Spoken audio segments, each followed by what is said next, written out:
mutapiga kura, tutachunga kura, si ndio? Hawa kina Didmus wamepewa pesa kwa magunia, wanatembea na helikopta wamebeba pesa.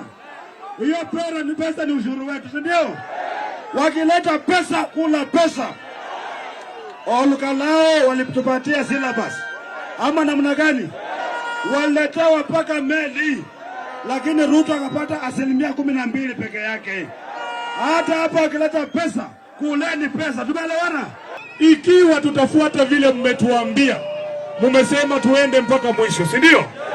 Nikigeuka nyuma nitakuta watu wa Kimilili wametoroka. Mnasema tutembee hii safari,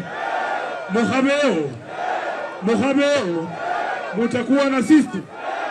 Tuamini, hatumchukii Rais Ruto, ni yeye anatuchukia sisi kama Wakenya na haswa kama vijana. Hakuna mtu alimtuma aongeze ushuru kiwasi ambaye ameongeza, si ni yeye mwenyewe.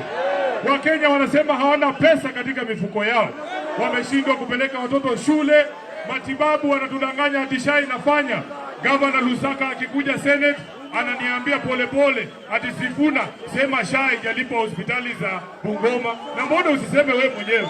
Kwa sababu lazima tukue watu wa kusimama kwa ukweli.